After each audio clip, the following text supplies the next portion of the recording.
राधे राधे जी। कैसे हैं आप सभी लोग? आप सभी लोग स्वस्थ होंगे, कुशल मंगल होंगे। आप सभी के स्वास्थ्य और कुशल मंगल की कामना मैं ईश्वर से करती हूँ कि आप सभी लोग स्वस्थ रहें और कुशल मंगल रहें। आज हम बात करते हैं शिव जी की, शिवालय में शिव जी की। आप सभी जानते हैं, चोरों को तो जानते ही हैं, जब वह कहीं घुस जाते हैं कुछ ना कुछ तो चुराएंगे ही। इसी प्रकार से एक चोर एक बार शिवालय में घुस गया। जब चोर शिवालय में बढ़ चला गया तब उसने क्या देखा, वहाँ चुराने के लिए कुछ भी नहीं है। शिवालय में चुराने के लिए क्या होगा? या दान पेटी होगी या वहाँ की घंटी होगी, कुछ रुपए की तो घंटी होएगी। इसलिए चोर जब शिवालय में घुसा तो उसने इधर उधर देखा, कुछ उसे मिला नहीं। तब उसने क्या किया, उसने सोचा चलो दान पेटी चुरा लेता हूँ। जब उसने दान पेटी चुराने की कोशिश करी तो दान पेटी तो उसे हिली ही नहीं। वो इस प्रकार से फिक्स थी कि दान पेटी को वह हिला ही नहीं पाया। तो वह क्या चुराए, ये भी उसको टेंशन थी। क्या शिवालय में चला तो आया हूँ, अब क्या चुराऊँ। सारी रात वह वहीं बैठा रहा। मोबाइल के फ़ोन की वह टॉर्च को बालकर यही देखता रहा कि कुछ तो मिल जाए जो वह चुरा सके।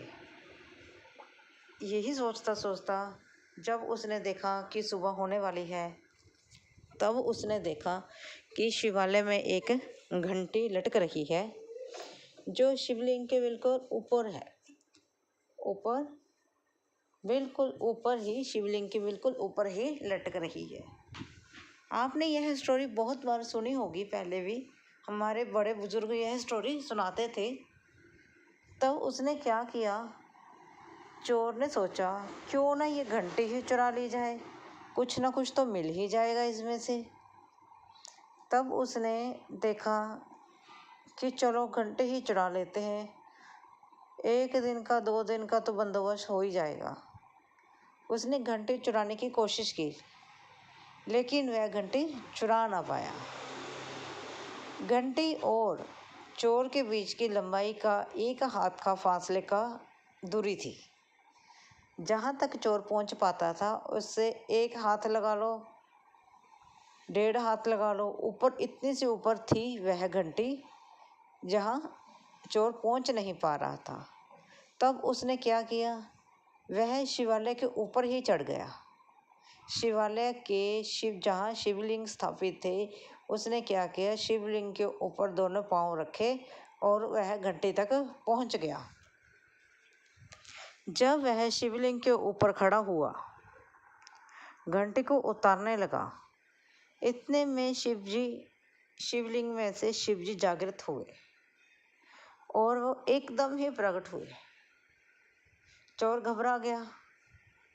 उसने देखा आप अचानक से कहाँ से आ गए।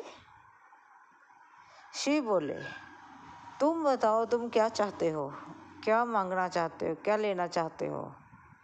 वह चोर बोला, पहले आप मेरे को ये बताएं कि आप कहाँ से प्रकट हुए, आप कहाँ से आए। मैंने तो आपको आते नहीं देखा, तो आप अचानक से मुझे यहीं दिखे हैं, आप कहाँ से आए।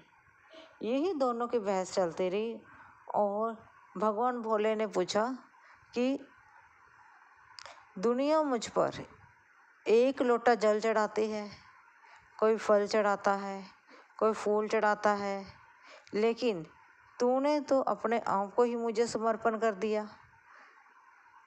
मैं फिर खुश ना होऊंगा? खुश तो होऊंगा ही। तुमने अपने आप को खुद को ही मुझे सौंप दिया तो मेरी प्रसन्नता का, मेरी खुशी का ठिकाना नहीं रहा, तो मुझे तो आना ही पड़ा। तब चोर बोला, हे बाबा, आप मुझे मत पकाओ, आप मुझे मत परेशान करो, आप यहाँ से जाओ। मैं तो ये घंटी चुराने आया हूँ, आप यहाँ से जाओ। बाबा बोले, शिव बाबा भगवान बोले कि नहीं, मैं आया हूँ तो तुम्हें कुछ देकर ही जाऊँगा। इस प्रकार से है हमारे भोलेनाथ, दयालु, दयावान, सबकी सुनने वाले, तभी तो उनको शिव भोले कहते हैं। उन्हें क्या पता था कि ये घंटी चुराने आया है, ये चोर है, चोरी करने आया है। उन्होंने तो सोचा कि ये तो मेरे मेरे पर कोई फूल चढ़ाता है, कोई फल चढ़ाता है, कोई जल चढ़ाता है, इसने तो खुद को ही चढ़ा दिया। तभी तो भोले बाबा उसको वरदान देने के लिए प्रकट हो गए। बोलो बम बम भोले, हर हर महादेव। आपको कहानी कैसी लगी? अच्छी लगी हो तो लाइक और सब्सक्राइब जरूर करें।